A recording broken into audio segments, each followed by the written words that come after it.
Yes. Yes, I should be delighted.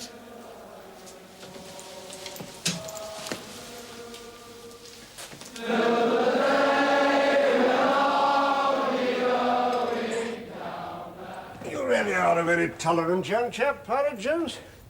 Very civil of you to sit there and drink my gin and smoke my cigarettes and listen to my maudlin indiscretions. That's all right. You haven't been indiscreet, have you? Not yet. But I feel the urge coming upon me. Pilot Jones, do you know Heine? No, I don't think so.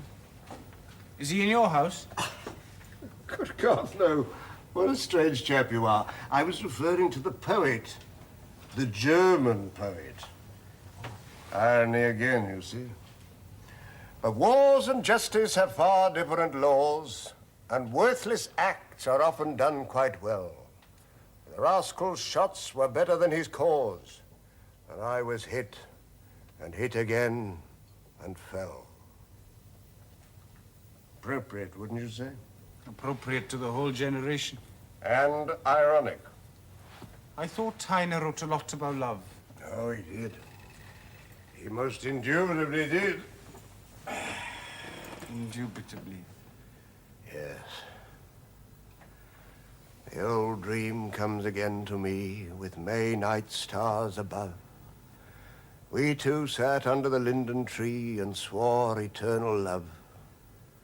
Again and again we plighted troth. Burnt my fingers.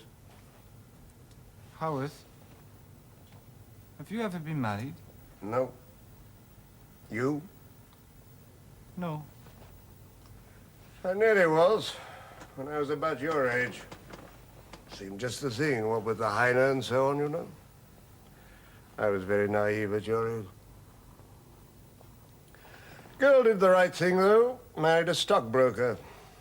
Wasn't the financial aspect, either. No, she just couldn't face the bloody awful prospect of a lifetime as a schoolmaster's wife. That's what it was, you see. Miserable prospects, bleak accommodation, thoroughly dispiriting companions. Present company accepted, of course. What woman in her senses would take that on? There's Mr. and Mrs. Harris. Oh, that man's a law unto himself. I'm talking about ordinary mortals like you and me. If you want to stick it, put all sort of tender domesticity from your mind and live alone, without any company. Treasure the small compensations, PJ. A little temporary power, toasting your own muffins, not having to share them. Bed socks in winter, snowflaked with sheet fluff.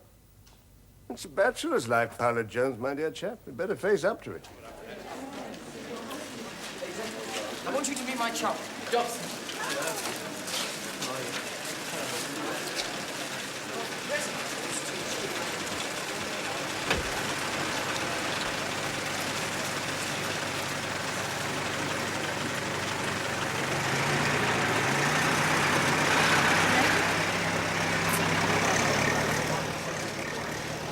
Sorry, I shouldn't have done that, David.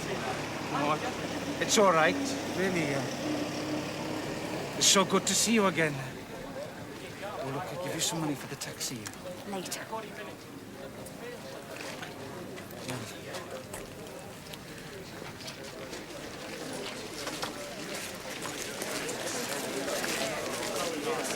think I'm wearing all the wrong sort of things. Oh, nonsense. Of course you're not. Oh, well, they can take me as they find me.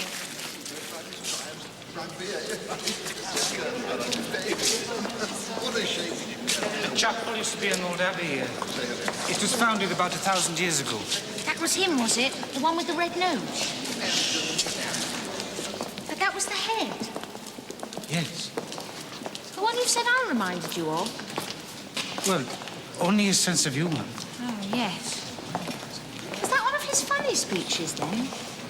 Well, not one of his funniest. His private sort of jokes, I suppose you'd say. School sort of jokes. They must have been. He did seem nice, though. Hello there, Pauline Jones. Look, I must dash. Jolly nice to see you. 4 o'clock parade round. Splendid day. Pity about the weather. Oh, Mr. Carter, Miss Marwood. Very nice to see you here. Enjoying it? Very much, thank you. Yes, well, it's not such an old ruin as it looks, you know. It's not an old ruin at all. Ah, you should see the bachelor quarters. I hope I will. First class. Jolly good. Yes. Pauline Jones. Or dark horse. Been stealing a march on us all. Look, I'm frightfully sorry, but I must dash. Algy insisted on a little corps parade. Try and make him bring you along, Miss Marwood. I'll try. Off. Oh, was that the Carter you don't like? I thought he was nice. At least he seems to let himself go and enjoy himself. Oh, yes, he does that all right. I'm sorry, David. I seem to spend the whole time disagreeing with you and contradicting you. I don't mean to, really. Algy insisted on a little corps parade. God. I'm sorry, David, but I don't understand. Look, will you show me where you live? The dreaded bachelor quarters? There's nothing much to see, really. But if I'd seen your room, I'd be able to imagine it, wouldn't I, when I read your letters? Oh, come on, be a sport. Oh, all right, then.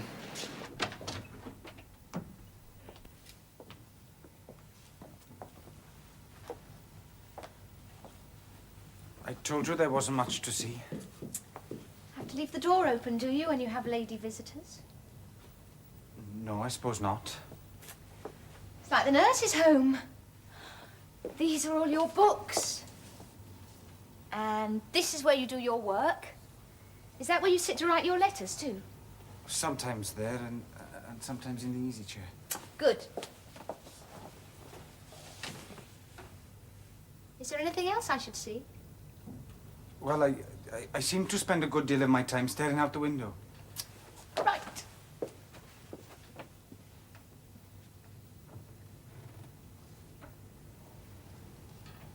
And that's about the lot. And that's your bed. Oh, it's not very soft, is it? Come and sit by me, David.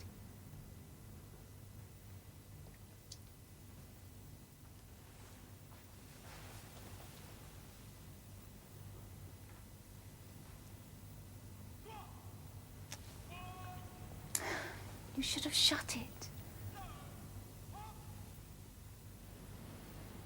How would I go if I don't know where it is? In the big field, of course, you idiot. Now, what is that unseemly noise? You shouldn't be here now, you know that. So, we slink away again, do we, Pilot Jones? Hello. Oh, may I introduce a friend of mine, Miss Marwood? This is Mr. Howarth, our senior English master. How do you do, Mr. Howarth? I've heard about you. How do you do? I was just showing Miss Marwood my room. Oh, yes. You've dropped your hat. Oh, yes. Oh, my goodness, it's that time already. I must go. I'm late. Goodbye.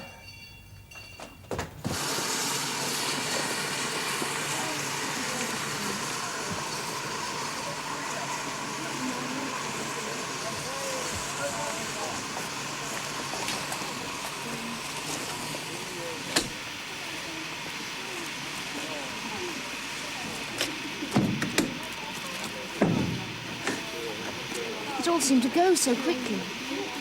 Yes, in a way. Look, I'm sorry it was all so dreary and boring. But it wasn't really. I enjoyed it. Nice of you to say so. You see, before you came, I had this picture of how it was going to be. Oh, yes, so did I.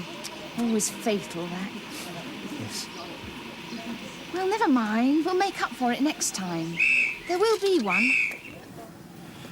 Oh, yes. And we can write. Oh, we can certainly write. Bye, David. Bye.